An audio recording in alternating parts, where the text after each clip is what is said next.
Hello, my name is Patrick, and these are the 5 most chilling celebrity stalkers.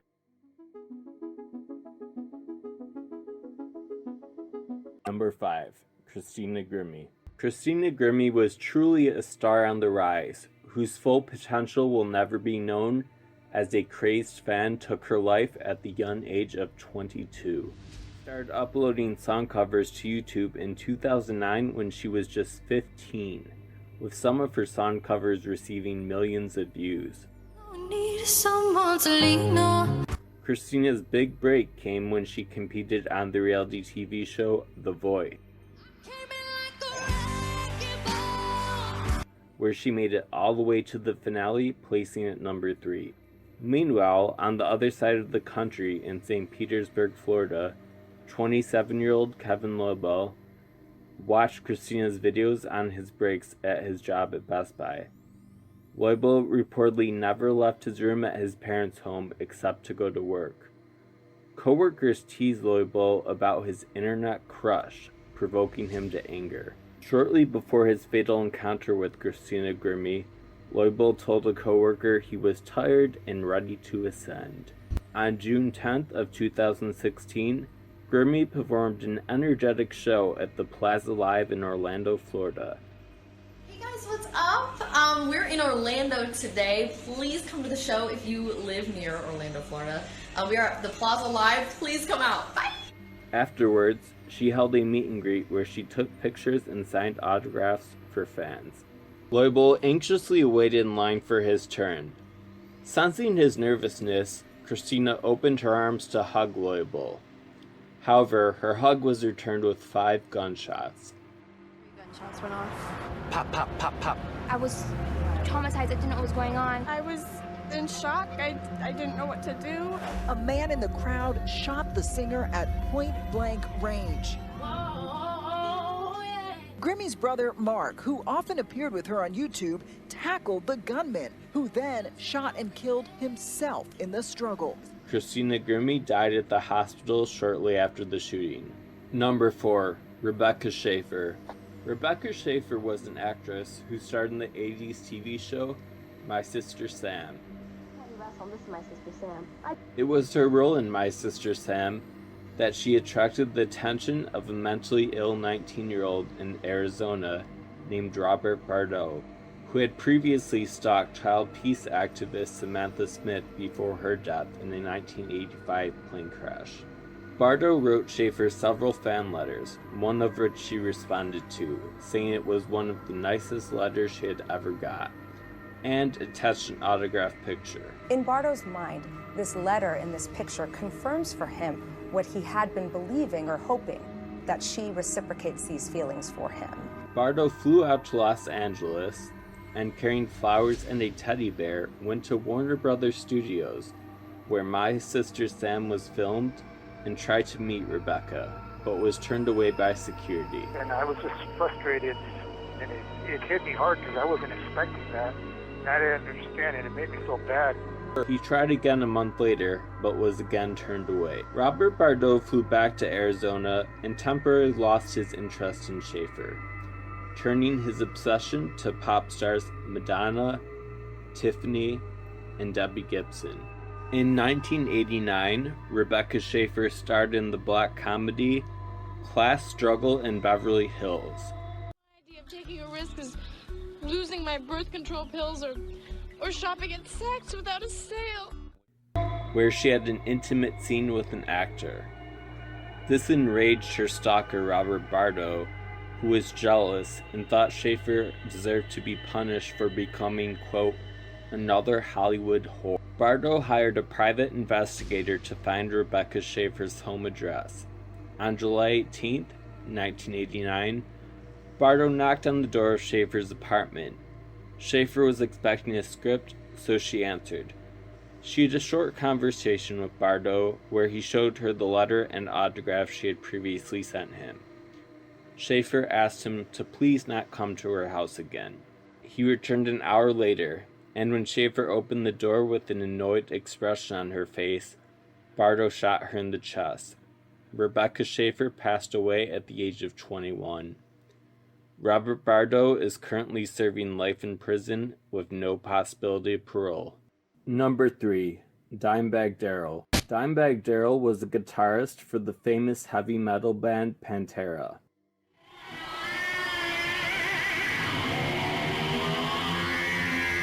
Pantera separated in 2003. In 2004, Dimebag formed the band Damage Control with his brother Vinnie Paul, who had also been in Pantera. On December 8th of 2004, Damage Plan was performing at the Alrosa Villa nightclub in Columbus, Ohio. During the first song of their set, a crazed fan and former Marine, Nathan Gale, rushed the stage and shot Dimebag Darrell multiple times in the back of the head. He died instantly. The band's head of security, Jeffrey Thompson, tackled Gale and was fatally shot in the struggle. Nathan Bray was also killed as he attempted to help Dimebag Darrell and the security guard. Erin Halk, an employee at the venue, was also shot dead when she attempted to tackle the shooter as he reloaded his gun. The shooter was taken out by police. And gunfire with this suspect.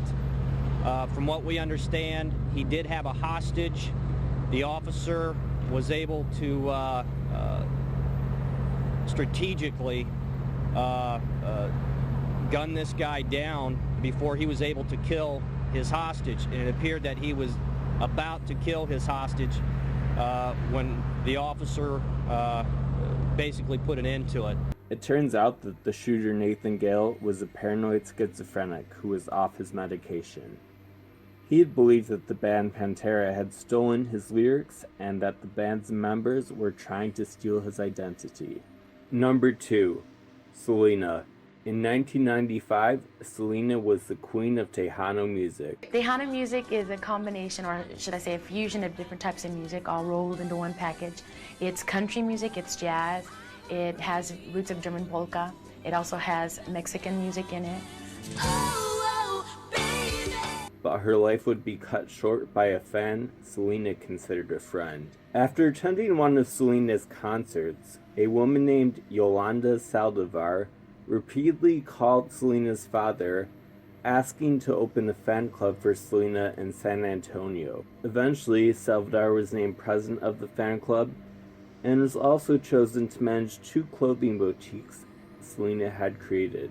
By December of 1994, both of the boutiques that Yolanda managed started to experience a decline in sales because Yolanda would fire anyone she didn't like. Employees would regularly complain to Selena, but Selena would dismiss their complaints, believing that Saldívar would never do anything to harm her sales. Employees then started turning their complaints to Selena's father, who warned Selena to be careful of Saldívar. Selena ignored her father, believing him to be paranoid, as he had been distrustful of outsiders in the past. Selena again met with Saldívar in a hotel room at a Days Inn in Corpus Christi. At the hotel, Selena demanded financial papers. At 11:48 a.m., Saldívar got a gun from her purse and pointed at Selena. As Selena attempted to flee, Saldívar shot her once on the right shoulder, severing an artery. Critically wounded, Selena ran towards the lobby. She collapsed on the floor as the clerk called 911. Okay, who shot her? The lady in 158 shot the lady over here. Okay, is the lady in 158 still there? I don't know. They shot somebody. She was taking off. Was the vehicle on foot? She was vehicle on foot. They don't know. Well, we need somebody can give us some information so we can get the suspect. I've already got the ambulance and the police over there. They're en route. I need a car. I need a head start. What does she look like?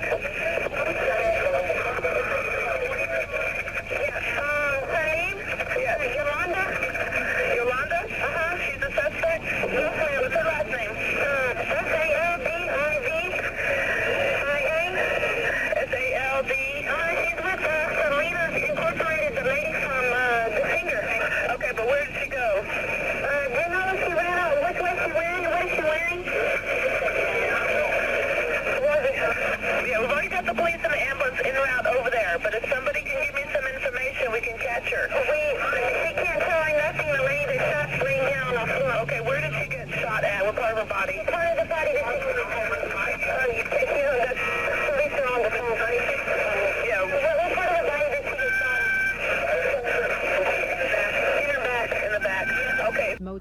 maid says she saw what happened after that. I turned around, I saw Yolanda and Selena coming out from 158, and Selena was coming out of the room yelling, "Help, help!"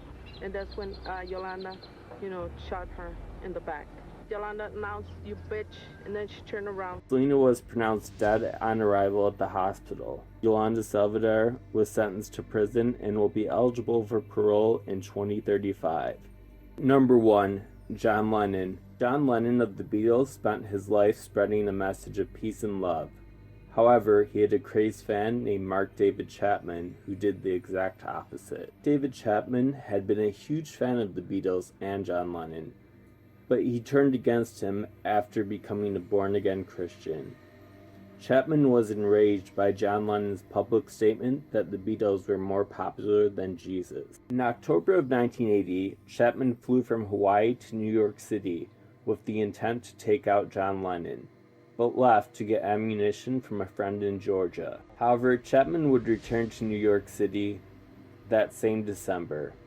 On December 8th, Chapman started the day buying the book Catcher in the Rye, signing it as his manifesto, and stood outside the Dakota apartments where Lennon lived with his wife Yoko and his son Sean. He talked to the doorman and fans outside the buildings before leaving. He saw Lennon's son Sean and reached in front of a nanny to shake his hand and call him a beautiful boy. Chapman returned to the Dakota later that evening, where he got John Lennon to sign an autograph before leaving again. At 10:50 p.m., John Lennon and his wife were entering the apartment building as Chapman shot him 5 times in the back. I saw John and Yoko get out of the limousine. They walked into the gate, and oh God, let me sure, take your time. And then I heard 4 or 5 shots. They were ear shattering. I heard Yoko, and I heard a woman screaming. It was Yoko. She was screaming, "Help me." This evening, John Lennon arrived at the emergency room at the Roosevelt Hospital.